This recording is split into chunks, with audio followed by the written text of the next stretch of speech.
Hello everyone, baga nagaan gara chaanala keenyaa dhuftaniin jecha barnoonni nuti irra qabannee isiniif dhiyaanne koorsii Macroeconomics 1 chapter 1 paartii jalqabaa isaati jechuudha. Paartii 1dha.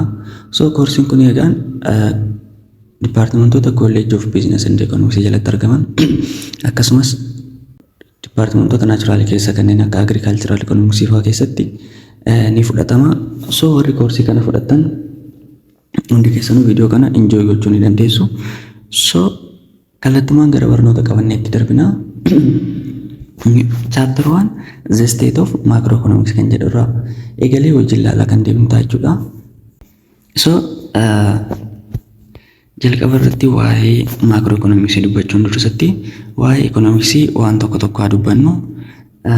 Economicsiin kun definitionii garaagaraa akka qabu isaanis economistoonni yeroo garaagaraatti perspectivii adda addaa irratti hundaa'uun hiika kennaafi akka turan introduction to economics keessatti ilaaltan jedhee abdiin qaba.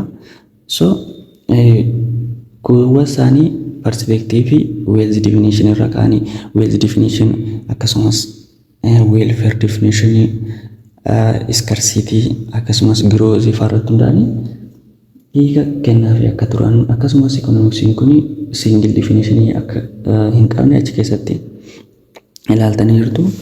So economicsiin subfield akka branchiiwwan hedduu qabaatu malee basically iddoowwan gurguddoo lamatti qoodama. Isaanis microeconomics fi macroeconomics jechuudha.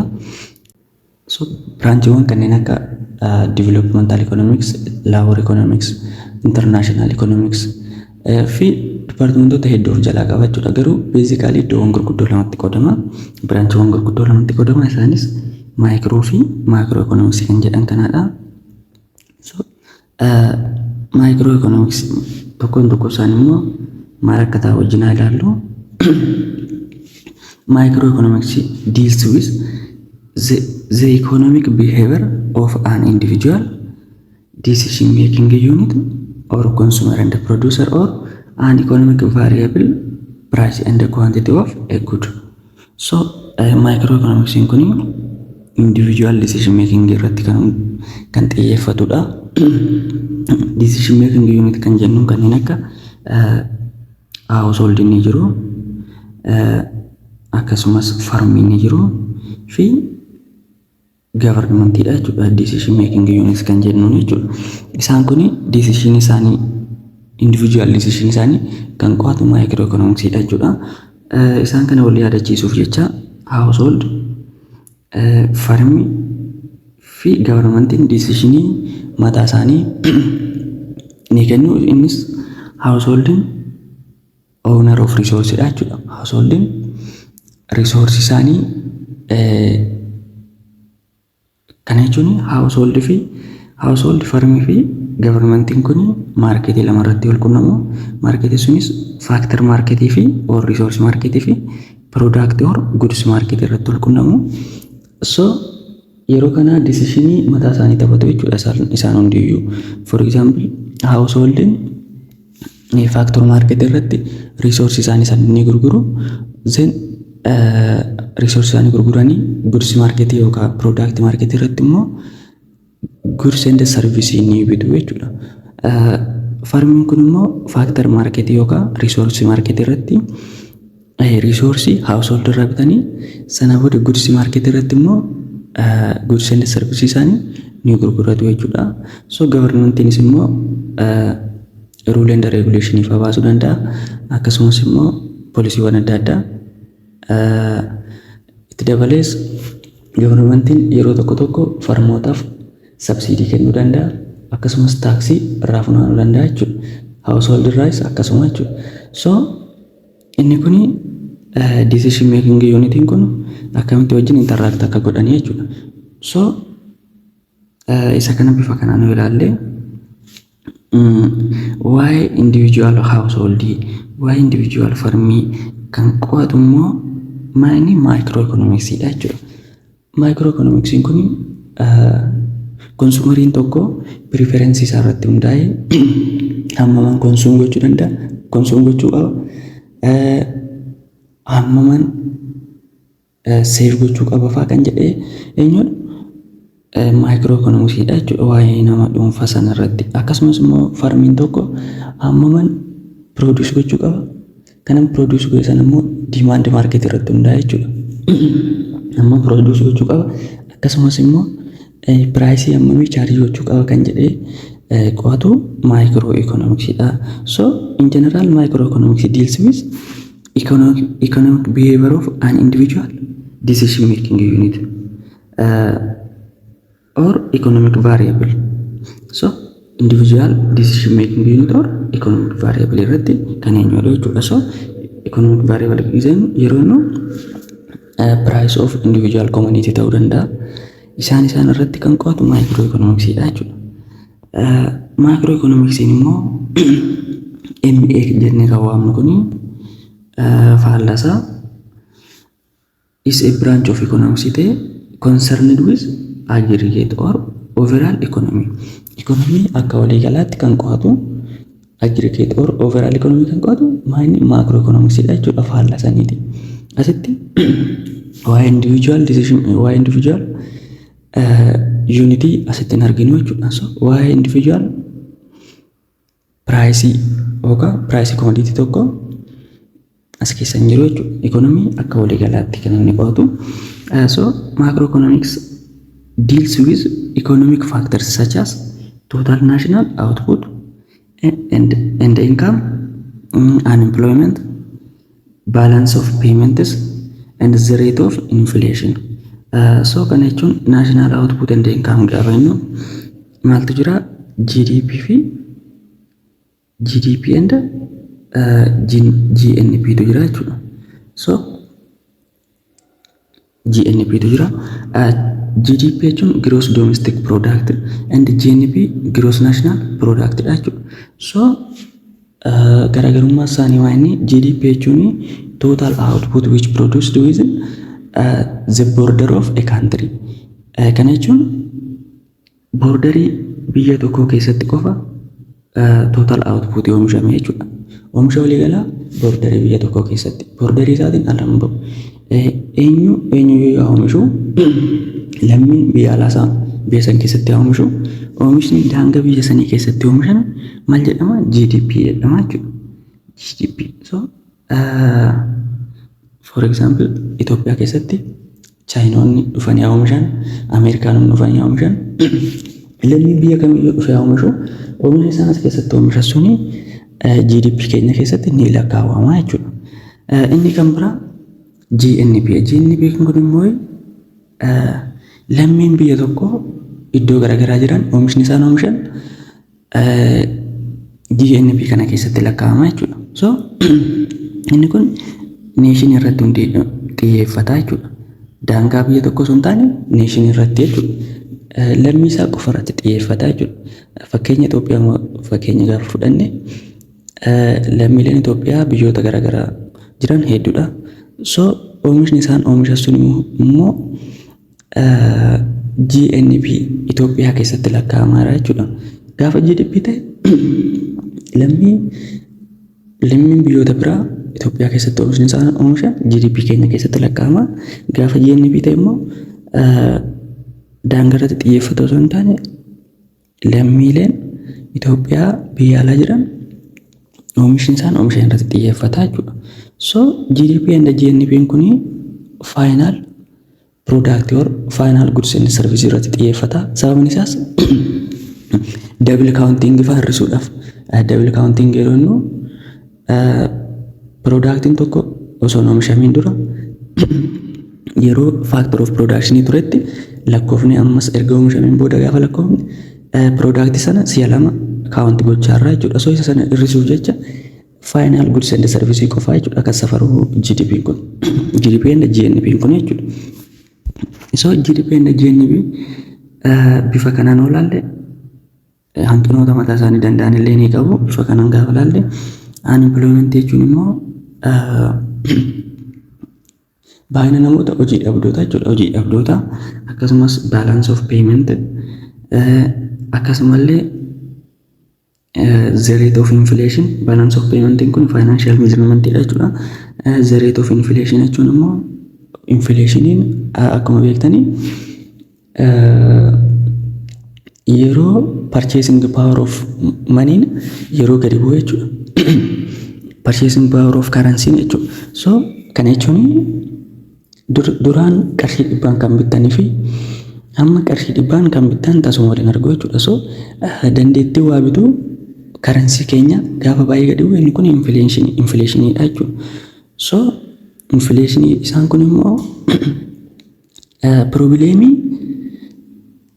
biyya tokko yookaan ikonomii waliigalaa kan addunyaati malee kan farmii dhuunfatii miti, akkasumas immoo kan komodiitii dhuunfatii miti jechuudha. So inni kun hojii maakiroo ikoonomiksiiti jechuudha. Maakiroo ikoonomiksiin wantoota kana kan qo'atudha.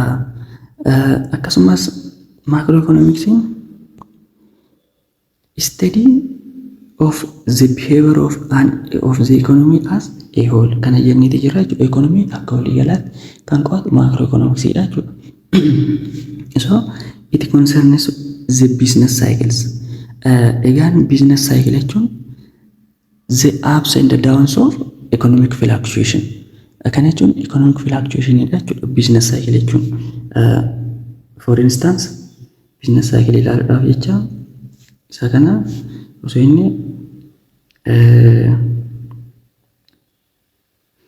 inni kun business cycleidha jechuudha. So inni kun business cycleidha.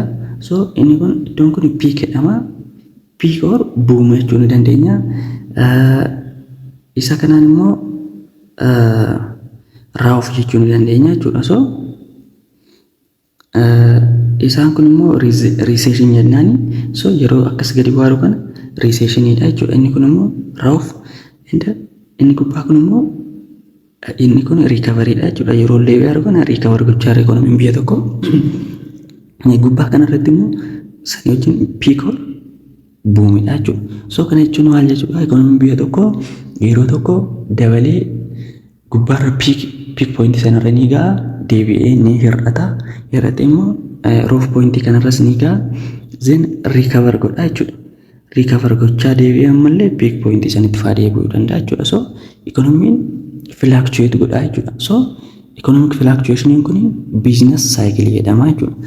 Kanaafuu kana detailii isa ilaaluudhaaf iddoo kanatti economic growth jira jechuudha. Iddoo peak kanatti economic growth jira jechuun immoo high employment rate jira or low unemployment rate jechuudha. Namni hojii dhabdoonni baay'ee xiqqoodha jechuudha. So price stability jira iddoo kana. Wantoonni hedduun economiidhaaf guddina economii keessa jiran iddoo kanatti baalaansiidha jechuudha. Iddoo roof point kanatti immoo maaltu jira? High unemployment rate tu jira, high inflation tu jira, instability of price tu jira. So isaan kun mala roof point jechuudha. So economiin tokko gaafa gadi kufaa dhufu recession jedhama. Gaafa deebi'ee ol ka'u immoo recovery jedhaniin jechuudha. Recover gochaadha jechuudha. So isa kana business cycle bifa kanaan hubattan chapter 2 keessatti irra sirriitti wajjin ilaalla. Itti fufuu ni dandeenya jechuudha. So business cycle that lead to unemployment and inflation. So business cycle kamtu gara unemployment itti nu geessa, gara inflation itti nu geessa kan jedhee kan qo'atu macro economics dha jechuudha. As well as the longer term trends in output and living standards. So economy as a whole kana isaan kana of jalatti qabate kan qo'atu macro economics dha jechuudha. Itti fufee ammas the state of macroeconomics affects everyone's life. They play a central role in political debate. So the state of macroeconomics kuni life nama hundaayyuu kan tuquudha jechuudha. So kan nama tokko qofa osoo hin taane kan nama hundaayyuu affect godha jechuudha. So political debate keessatti illee gahee mataasaa danda'e qaba jechuudha. So countries fix their relation with the others based on their macroeconomic policy.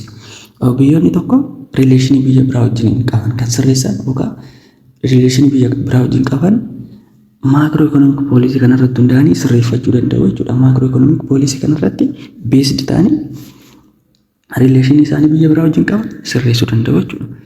Ni ilaalla. It is also the base for the regional economic integration. Base for regional economic integration afillee beesidha jechuudha maakiroo ikoonomiin kun. Example, Europe has moved towards a common currency. Koomeessaa seet isa kana sirriitti ilaaladha. Koomeessaa seet a tax exemption regime among the member countries and etc. Kana jechuun EU kan jennu European Union kan jennu isaa sun common currency fayyadamu jechuudha. Sababni isaan common currency fayyadamanii fi tireedii yookaan rileeshinii isaan gidduutti taasifamu baay'ee salphisuuf jechuudha. Fakkeenyaaf karansii birrii Itoophiyaa fi doolaara exchange wal jijjiiruun baay'ee xiqqoo ni cima. So isa san salphisuu fi karansii yuurootti fayyadamu jechuudha isaan hundi isaaniiyyuu. European Union kan jennu kun jechuudha. Yuurootti fayyadamu jechuudha isa kana salphisuuf jechuudha. So inni kun ammas immoo koomeessaa kan jennu common market for East and South Africa kan jedhudha. Common market for East and South Africa kun immoo maal godhu? Tax exemption. Tireedii biyya tokko biyyoota kana gidduutti taasifamu isaanis around biyyoota Afrikaa miseensotaan naannoo biyyoota 21 Itoophiyaa dabalatee jechuudha.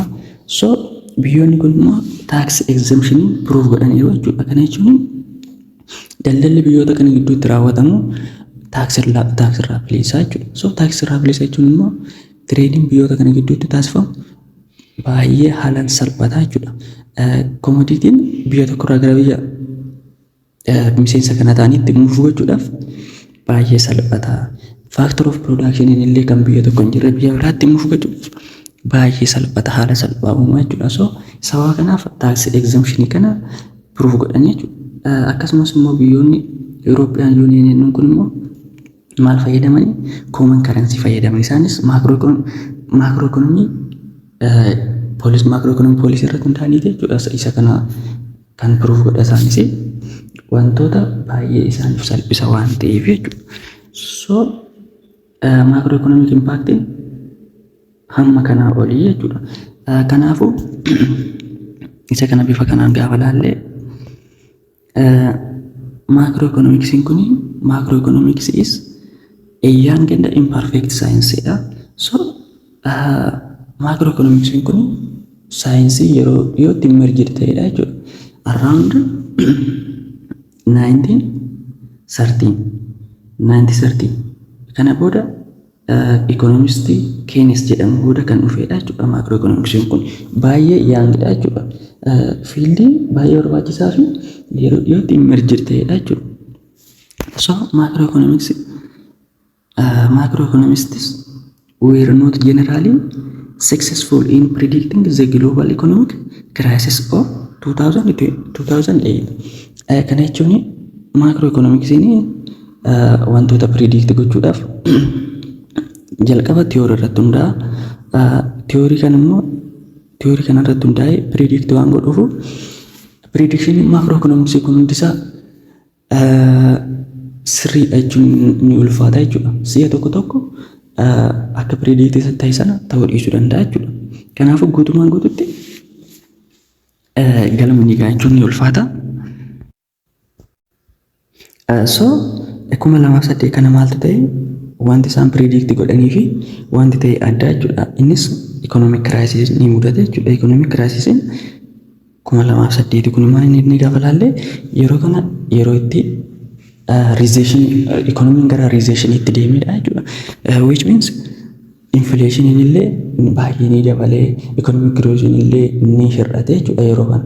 So economic crisis kun akka itti jalqaba predict ta'e san wajjin wal simuu dhabe jechuudha.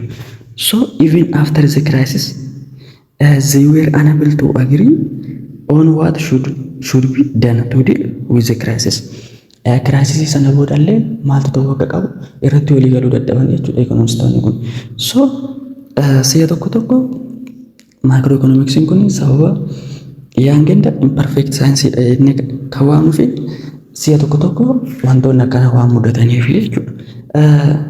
Nevertheless, the importance of the subject is clearer than the ever. So barbaachisummaan subject kana garuu immoo kan duraan irra baay'ee dabalaa dhufe jechuudha. Haa ta'u malee inni sun akkuma ta'utti ta'e akkuma jirutti ta'e barbaachisummaa subject kanaa immoo garuu baay'ee dabalaa dhufe jechuudha.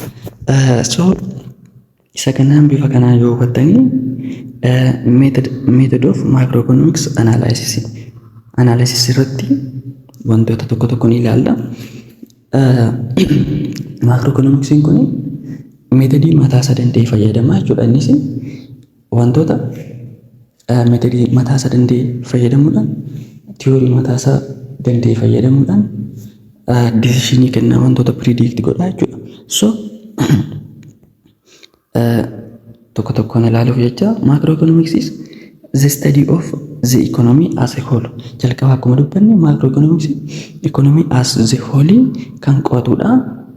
Itti dabalees macroeconomists collect data on macroeconomistoonni kun maal godhu? Collect data on incomes, price levels, interest rates, unemployment, and many other macroeconomic variables from different time periods and of different countries. So isaan kun price level, interest rate, income, unemployment, isaan kun macroeconomic variable dha jechuudha. Determinants of macroeconomics dha jechuudha. Macroeconomic variable kan immoo macroeconomistoonni yeroo adda addaatti akkasumas biyyoota garaagaraarraa kan funaananidha jechuudha. Biyyoota garaagaraarraa funaananii yeroo adda addaatti funaananii tiyoorii develop godhu jechuudha. Tiyoorii isaan develop godhan sun immoo wantoota gara fuulduraas predict gochuudhaaf kan nu gargaaranii jechuudha. Then they try to build general theories to explain the data that history gives them. So data history isaanii kenne sana jechuudha. Isa funaana sana maal godhu? Tiyoorii build gochuudhaaf yaalu jechuudha. So tiyoorii build godhanii booda immoo itti fayyadamna jechuudha tiyoorii sana. So wantoonni biroo tarmoonni tokko ilaaluuf kan nu barbaachisanii economic model kan jedhu kana jechuudha. Jalqaba model jechuun it is the simplified explanation of real world. So model jechuun the simplified real world erga ta'e economic model gaafannu immoo model economic wajjin walitti hidhata qabu jechuudha. So is a theory that summarizes often in mathematical terms relationships among economic variables. So economic model jechuun kun immoo theory that summarizes relationship among economic variables. So relationship economic variable gidduu jiru kan summarize nu godhu inni economic model jennaani jechuudha. So economic model is a theory that summarizes the relationship among economic variables. Jennee ibsuu ni dandeenya. Theory jechuun maal inni? Theory is a system of ideas explaining something, especially one based on general principles independent of the particular things to be explained jechuudha. Gama biraatiin an economic theories a generalization based on a few principles that enables us to understand and predict the economic choices made by people. Kana jechuun riisarchiin wantoota hundarratti ta'uu hin danda'u jechuudha. So riisarchii yoo fudhatamanii tiyooriin biildi ta'e suni wantoota hedduu predict gochuudhaaf nu gargaara jechuudha. So generalizationii wantoota muraasa sanarratti arganne garuu baay'ee faaktitti kan dhiyaatudha jechuudha. Inni sun hubachuu qabdan generalizationii kun calliseetuma randomly kan ta'u osoo hin taane riisarchii isaa baay'ee faaktitti dhiyaata. So inni kun immoo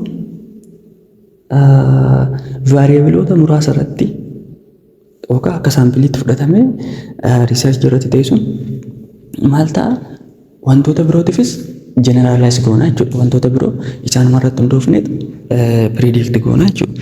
So inni kun about theory dha jechuudha. So theory bifa kanaan gaafa qabanne as keessatti moodeelii maal akka ta'e economic model akkasumas immoo theory maal akka ta'e ibsinee jirra jechuudha.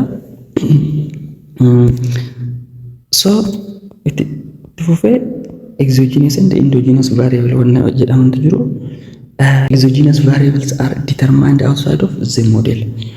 Exogenous variable akkuma maqaa isaa ibsu moodeelii sanarraan ala ta'ee garuu moodeelii sana determine kan godhu jechuudha.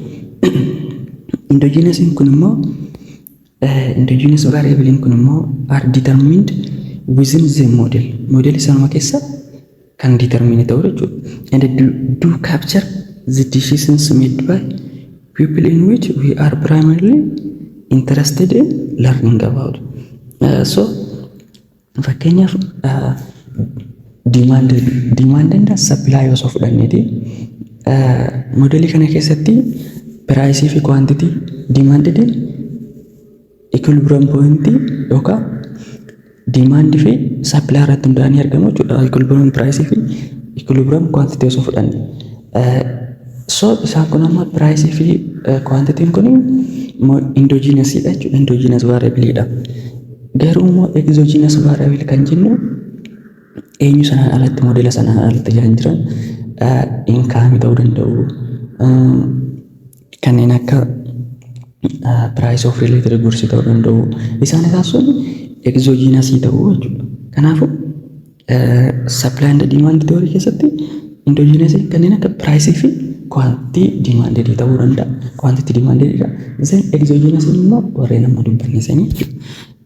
So in building economic models economists tend to assume two general principles about how people and the society in which they exist behave in trying to understand the decisions made by people.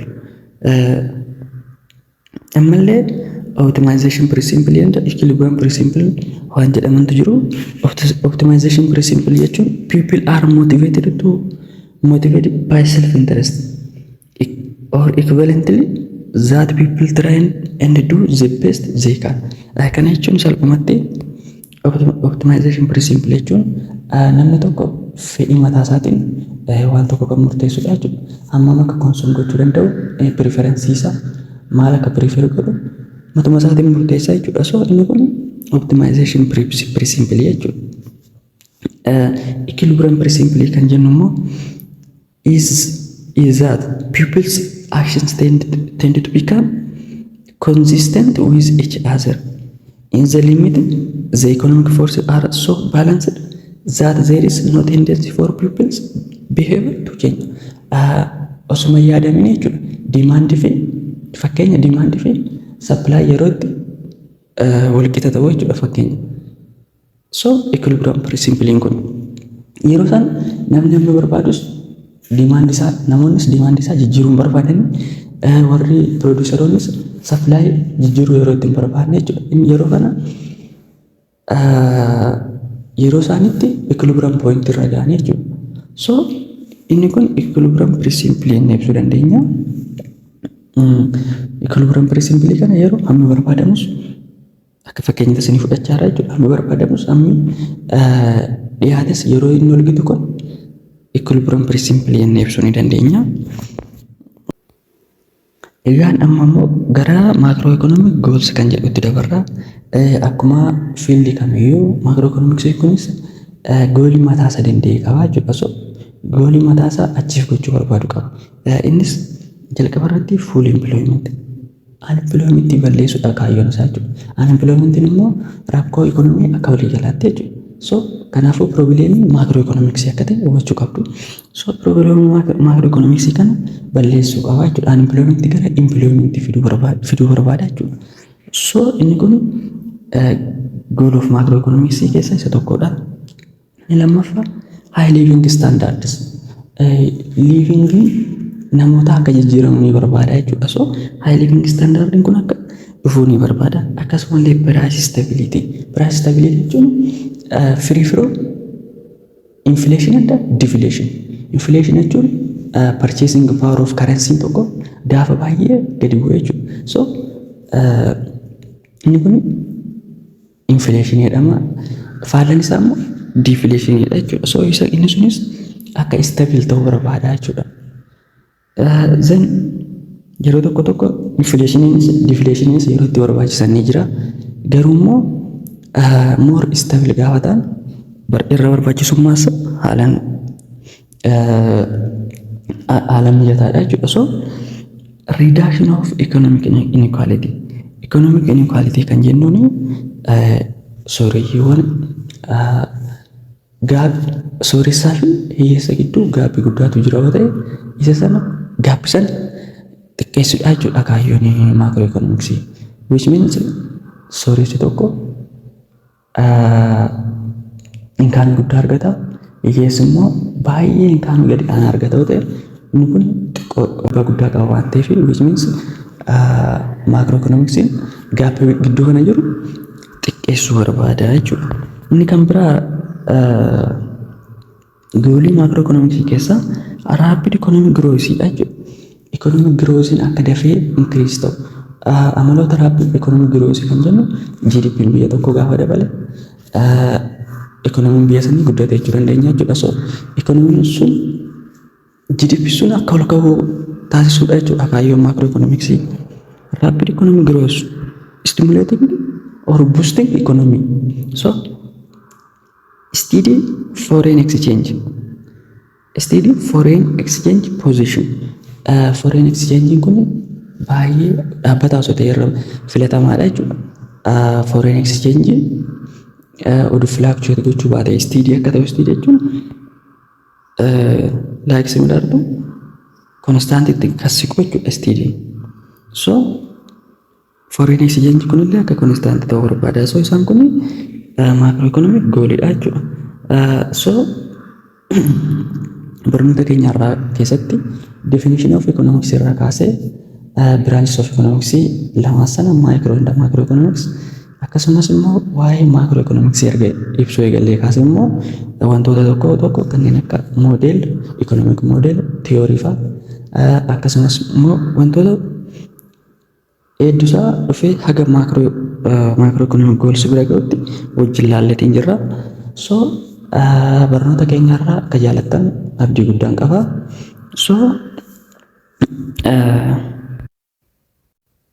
So egaan kaayyoon keenya isin gargaaruudha waan ta'eef wantoota akka hanqinaatti isinitti mul'atan akka sirrataniif koomentii jalatti nu barreessuu hin dagatinidha. Viidiyoo kanas immoo laayik godhaa, hiriyoota keessaniif sheer akkasumas immoo chaanala kana sabiskiraayib godhachuu hin dagatinidha. So egaan paartii 2 immoo paartii 2 irratti policy instruments kan jedhu irraa kaasee viidiyoo bareeda qabannee isiniif kan dhiyaannu ta'a. So aga sanitti nagaan nuuf turaa isiniin jedha. Goodbye.